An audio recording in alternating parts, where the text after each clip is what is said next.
Welcome to part 257 of the Deliver Us God series of devotions brought to you by Ashok Andrews. God bless you as you spend time in His Word today. For our meditation today, we want to consider the same passage of Scripture we looked at yesterday. I'm sure you remember our theme. That's right, stop bringing your offerings. Take a moment to ponder the text as I read it for you. They received from Moses all the offerings the Israelites had brought to carry out the work of constructing the sanctuary. And the people continued to bring freewill offerings morning after morning. So all the skilled workers who were doing all the work on the sanctuary left what they were doing and said to Moses, "The people are bringing more than enough for doing the work of the Lord. The Lord commanded to be done."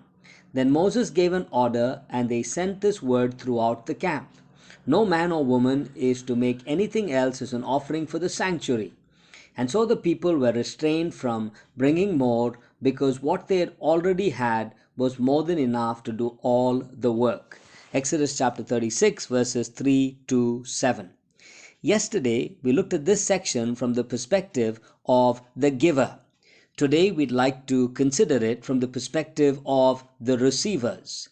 What kind of receivers were the servants of God?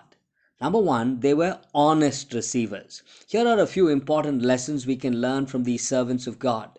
1. They carefully accounted for all that Moses gave them. 2. They used the money wisely and judiciously.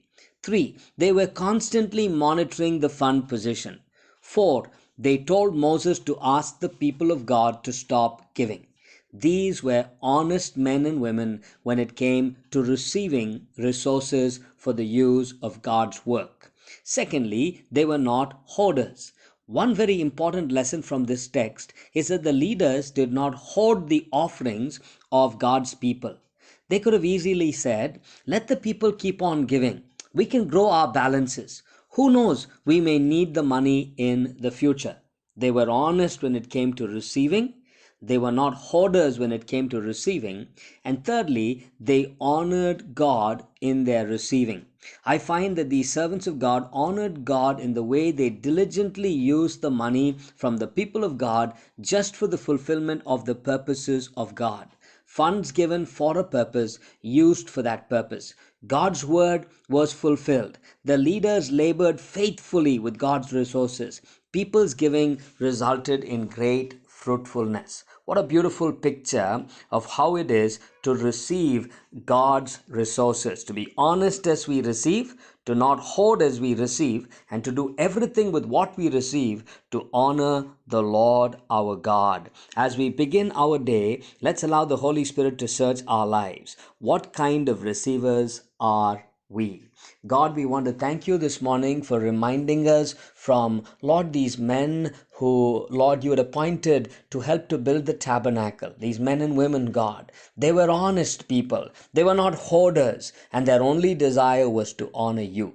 And Lord, even in our own lives, in the positions of leadership that you've placed us in, especially as we deal with offerings that concern your kingdom, we pray that you would make us honest men and women, that we would never be hoarders, God, and that we would always honor you with everything that you give, so that, Lord, you would be glorified, that people's giving will result in fruitfulness. And Lord, men and women who are serving you will be known for their faithfulness, O God. This morning, I pray for those that are listening to this devotional. I want to thank you so much, God, that you remind us that I am the Alpha and the Omega, the beginning and the end. Thank you so much, Lord, that you know the end of our life even before it begins. And so, Lord, keep us at the center of your will for our life. Be glorified in us and through us. For we ask with a grateful heart. In Jesus' name, Amen.